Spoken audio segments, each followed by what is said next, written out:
Robert Smith, speaking for myself. Question. How many of you use Microsoft Office in your work? Word, Excel? Okay. How many of you have repetitive tasks that you do? You're keying in text, you're adjusting the font, or changing some formatting that you have to do over and over and over on several different projects? Any people like that? If I could show you a way that can increase your efficiency, give you all of those little details that you normally do in a hotkey or a click of a button, that make your job easier. I'll talk to you about macros. I'm explaining to you what macros are, how to do one, just get you started, then I'm going to show you how to get all the information you get better. Macros are little bitty programs, little procedures that you're going to create just by clicking on a few buttons and going through that process and doing what you do normally anyway, saving it and making it accessible to you in the environment that you're working in. Okay, just give you some step-by-steps. What I'm going to be telling you are the instructions that you might want to write down if you want to try this back at your office, just so you'll have this information when you're ready to do it and work through it. But I'm going to give you information for Office 2007, because I think that's the environment most of you are working in, and that's the one that throws people most. So when you pull up your environment, if you're in Word or if you're in Excel, the first thing you're going to look for is the Developer tab on the ribbon. The ribbon is that first thing that most people notice that's different when they open up Office 2007. Instead of having the main menu that they used to have, they call this the ribbon. If you don't see Developer over there, I want you to click up on the upper left-hand button. It's the Microsoft Office button. The little squares on it with the colors. Go down and look for it. If you're in Word, it's Word options, or if it's Excel, click Excel options. It's going to come up with a popular page. Just look down in there and say Show Developer tab on the ribbon. Click OK. You come back out, click on the Developer tab. You're going to notice over on the left-hand side is going to be a macro section. Click on the macro button. Little screen is going to pop up.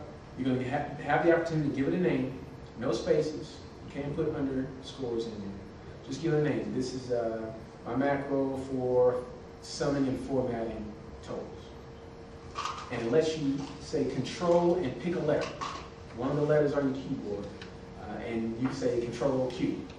So whenever you do Control Q in this environment, no matter if Windows already has a function that is on Control Q already, this is your environment, it's going to overwrite with this program that you put in.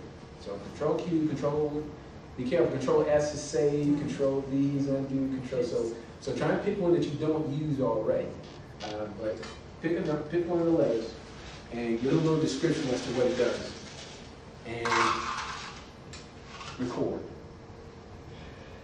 When you start recording, whatever you do in the area, in the workspace area, if it's Word, if you're typing or formatting, it's going to be recording your actions. Now, if you're interacting with the menus or right-clicking, it may not do any of that, but it will record the end things that you do. For example, if you were right-clicking on some text, you want to format that text, you want to use font 36 red. Well, it's going to record the fact that you want this text to be red and of that font size, but it won't necessarily record all the right clicks. It's going to give you the result very quickly. Once you're done and you have it all perfectly the way you want, spell check, check the SARS, you can put any of these things in the macro, stop recording, and you can save it. Now, when you come back and want to run again, you can go to macro. It'll show you a whole list of the macros that are available to this workbook. Click on the one that you want and run. It'll redo everything that you just had. Or you can use that control key that you just had set up. Control key, control M, whatever you did, automatically right there. Now, that's just the beginning. That shows you a very powerful tool.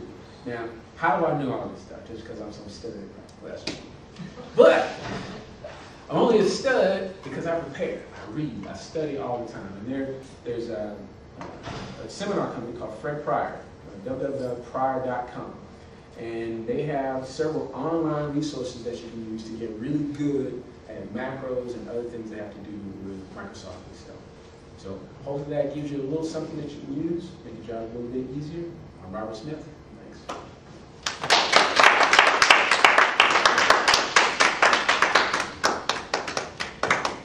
Good. Okay, so feedback from Rob. I think it was cool. It spoke very clearly. kind of kept you engaged.